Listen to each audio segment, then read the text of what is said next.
আসসালামু আলাইকুম viewers. SK technical training সেন্টারের পক্ষ থেকে আপনাদের স্বাগতম।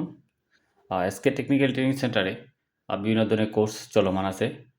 Electrical house wiring, advance electrical industrial wiring, professional electrical industrial wiring, electrical industrial training, ABC বৈদ্যুতিক কারিগরি পারমিট, এবিসি বৈদ্যুতিক সুপারভাইজার সার্টিফিকেটের পারমিট, লেভেল 1, 2, 3। এই কোর্সগুলো ইলেকট্রিক্যালের এসকে টেকনিক্যাল ট্রেনিং সেন্টারে চলমান আছে। যারা এসকে টেকনিক্যাল ট্রেনিং সেন্টারে ইলেকট্রিক্যালের কাজ শিখে নিজেকে দক্ষ করতে চান, তারা স্ক্রিনে দেওয়া নাম্বারে যোগাযোগ করতে পারেন। তো এখানে আমরা এসকে টেকনিক্যাল ট্রেনিং সেন্টারে এখানে একটা প্রজেক্ট দেখতে পারতেছি, যে প্রজেক্টটা একটা স্টুডেন্ট করছে। প্রজেক্টটার নাম হলো ডল স্টার্টার, কন্ট্রোল সার্কিট এবং পাওয়ার সার্কিট। তো এখানে যেহেতু আমাদের বাসা বাড়িতে সাধারণত আমরা জানি যে 3 ফেজের কানেকশন নাই, সিঙ্গেল ফেজ আছে। তো আমরা সিঙ্গেল ফেজের মাধ্যমেই 3 ফেজের কাজটাকে সুন্দরভাবে দেখানোর জন্য আপনাদের সামনে উপস্থাপনা করলাম। তো এখানে দেখি আমরা কী ব্যবহার করছি। এখানে একটা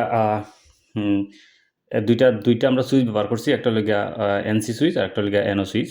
দুইটা পুশ সুইচ ব্যবহার করছি। আর একটা হলো গিয়া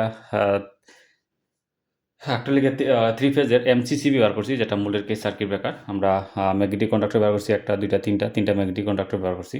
তো একটা ম্যাগনেটিক কন্ডাক্টর মেইন হিসেবে ব্যবহার করছি, একটা হলো গিয়া ডেল্টা হিসেবে ব্যবহার করছি, একটা হলো গিয়া স্টার হিসেবে ব্যবহার করছি।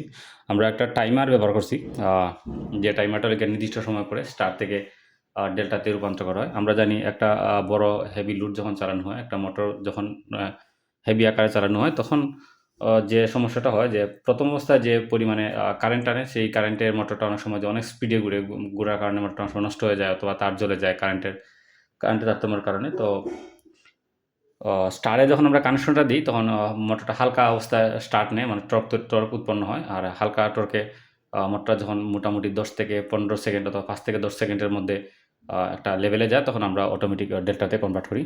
তো এখানে দেখানোর জন্য আমরা যেটা স্থাপন করছি, আমরা এই লাইটটা আমরা একটা মোটর হিসেবে ধরছি।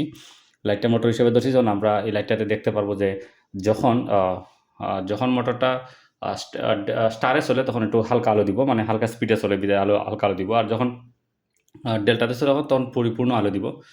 পরিপূর্ণ আলোতে আমরা দেখতে পারবো। তো এখানে আমরা আরেকটা জিনিস ব্যবহার করছি এখানে। একটা হলো গিয়া যখন কারেন্ট চলমান আছে, তবে স্টার ডেল্টার যে কানেকশনটা দেওয়া আছে এটা অফ অবস্থা আছে, তখন এই যে ইন্ডিকেটরটা আছে, ইন্ডিকেটরটা জ্বলবো এখানের মধ্যে। আমরা এখানে একটা ইন্ডিকেটর ব্যবহার করছি। ইন্ডিকেটর কাজটা হলো গিয়া যখন স্টার মোডে থাকবো, তখন ইন্ডিকেটর জ্বলবো। আমরা এখানে আরেকটা ইন্ডিকেটর ব্যবহার করছি, যেটা সাথে সাথে আমাদের ভোল্ট মিটার হিসেবেও দেখাইবো। ভোল্ট মিটার আমি একটু দেখাই দিই। যেখানে আমরা সাথে একটা ভোল্ট মিটার আছে, এখানে যে একটা ভোল্ট মিটার আছে, আমরা ভোল্ট মিটার দ্বারাও এখানে দেখাইতে পারে, ঠিক আছে? তো এই যে ভোল্ট মিটার দ্বারা দেখা নিব, আমরা এটাও দেখতে পারতেছি। তো আমরা এখন একটু কানেকশন দিয়ে দেখি যে কী অবস্থা দেখাইতেছে। তো আমরা একটু দেখি এই অবস্থায়, যে আমরা যখন প্রথমে কারেন্টের সুইচটা যখন দিই, তখন আমরা দেখতে পারতেছি যে এখানের মধ্যে একটা ইন্ডিকেটর জ্বলছে। ইন্ডিকেটর জ্বলছে, মানে মোটরটা কারেন্ট পাস আছে, তবে মোটরটা এখনও চালু হয় নাই, ঠিক আছে? মোটরটা যখন এখনও চালু হয় নাই, তো আমরা যখন এখানে যখন স্টার্ট বাটনে ক্লিক করবো, ক্লিক করছি। ক্লিক করার সাথে সাথে দেখা গেছে যে আমাদের যে টাইমারটা মেইনটা আর ডেল্টা চালু হয়েছে। কিছু সময় পরে কী হয়েছে, আমাদের মেইনটা চালু হয়েছে। তো এটা তো আমরা একটুবার দেখি যে আমরা এখানে স্টপ বাটন আছে, আমরা স্টপ বাটন অফ করলাম। অফ করার পর আমি টাইমারটা একটু 10 সেকেন্ড দিই, বুঝাইতে সুবিধা হইব একটু। 10 সেকেন্ড দিলাম। আমরা যখন আবার স্টার্ট বাটনটা ক্লিক করব, এই যে স্টার্ট বাটনটা ক্লিক করছি, দেখতেছি যে আমরা এই যে এটা মেইনটা অফ হয়ে গেছে। স্টার্ট ইন্ডিকেটর রয়েছে, আলোটা কম। আর 10 সেকেন্ড পরে এই যে মেইনটা আর স্টার কন্ডাক্টর, আমরা এখন দেখতে পারতেছি যে মেইন ম্যাগনেটিক কন্ডাক্টর এবং ডেল্টা মিটার চালু আছে, এবং আলোটা অনেক বেশি। এবং সাথে সাথে এটাও দেখতে পারতেছি যে এখানে ভোল্ট মিটার শো করতেছে। এই যে আমরা দেখতে পারতেছি, মানে আমরা এই ইন্ডিকেটর দ্বারা বুঝতে পারতেছি যে যে ভোল্ট মিটার 238 ভোল্টেজ আছে। আমরা ইন্ডিকেটর মাধ্যমে বুঝতে পারতেছি যে এখন ডেল্টা মোডে আছে। তো আপনারা যারা ইলেকট্রিক্যাল ট্রেনিং করে নিজেকে দক্ষ করতে চান, এবং পাশাপাশি মানে বিদেশে গিয়ে নিজের কেরিয়ারে মানে অনেক ডেভেলপ করতে চান, তারা এই স্ক্রিনে দেওয়া নাম্বার যোগাযোগ করতে পারেন। আমাদের দুইটা শাখা আছে, একটা লামাপাড়া শিবগঞ্জ সিলেট, আর একটা পূর্ব সাপলাবাগ টিলাগড় সিলেট। এখানে 2 জায়গাতেই কোর্স করানো হয় দক্ষ ইঞ্জিনিয়ার দ্বারা, ঠিক আছে? এখানে পাশাপাশি আমি যদি আরেকটু দেখাই আপনাদেরকে, যে এখানে আর কী আছে। তো এখানে আমরা দেখতে পারতেছি, এখানের মধ্যে এখানে একটা ছোটো পড়েছে, আমরা আলোচনা করবো পরবর্তীতে। একটা ফরওয়ার্ড রিভার্স, এখানে একটা আছে ডল স্টার্টার আছে। এখানে আবার এখানে যদি আমরা আরেকটা জিনিস দেখতে চাই, যে আমরা সিঙ্গেল ফেজ ইন্ডাকশন মোটরে অনেক সুন্দরভাবে কানেকশন দেওয়া হয়েছে। এখানে যদি দেখি, আমরা ব্যবহার করা হয়েছে একটা ফ্লোর সুইচের মাধ্যমে কন্ট্রোল সিস্টেম দেখানো হয়েছে। তারপরে লেগে কলিং বেল রেগুলেটর এবং 2 সুইচের মাধ্যমে একটা মোটর 2 জায়গা থেকে কন্ট্রোলিংয়ের ব্যবস্থা রাখা হয়েছে। এখানে আবার সাবমার্সিবল কন্ট্রোল বক্সের যে কাজগুলো আছে এগুলো দেখা নিতেছে। আমাদের এখানে কিছু ট্রাফিক সিগন্যালের কাজও আছে।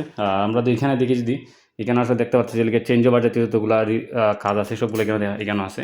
তারপরে আমরা যদি আবার দেখি এখানে একটা কমপ্লিট ঘরের একটা ওয়ারিং আছে, কমপ্লিট ঘরের ওয়ারিং আমরা চাইলে এখান থেকে শিখতে পারতেছি। ঠিক আছে, এখানেও মানে একদম দক্ষভাবে ইলেকট্রিকের কাজ করানো হয়। তো এখানে যদি আমরা আরেকটু দেখি, তো এখানে আমরা আরেকটু যদি দেখতে পারতেছি এখানে আরও অনেক ধরনের মডিফাই করা কাজগুলো আছে। এখানে কাজগুলো আমরা দেখতে পারতেছি, তৈরি করা হয়েছে এখানে। এখানেও অনেক উন্নত মানের কাজ শেখানো হয় আপনাদেরকে। আমরা যদি এখানেও দেখি, এখানেও অনেক ধরনের কাজ চলমান আছে। ছাত্র প্রজেক্টের বিভিন্ন কাজ করে থাকে এখানেও। মানে একদম হাই লেভেলের যতগুলা, এই যে এখানে একটা দেখতে পাচ্ছি ইন্ডাস্ট্রিয়াল যে কাজগুলো আছে এই কাজগুলো করা নিতেছে। তো এখানে আবার কিছু জিনিস আছে, আমাদের সোলার সিস্টেম আছে এখানে। এইখানের মধ্যে আছে একটা মানে কি বলে যে কন্ট্রোলিং সিস্টেম, মানে মোটর কন্ট্রোলিং সিস্টেম। এখানে আমরা আবার একটা দেখতে পারতেছি এখানেও যে স্টুডেন্টকে শেখানোর জন্য আমরা নতুন যুগ হয়েছে লেগে আইপিএস সিস্টেম। এখানে একটা স্টুডেন্টের রিকোয়েস্ট আইপিএসটা খোলা হয়েছে, আইপিএসটা নিয়ে অনেক আলোচনা করা হয়েছে। ঠিক আছে, তো আপনাদেরকে অসংখ্য ধন্যবাদ জানিয়ে আজকের ভিডিও এখানেই শেষ করলাম। আসসালামু আলাইকুম।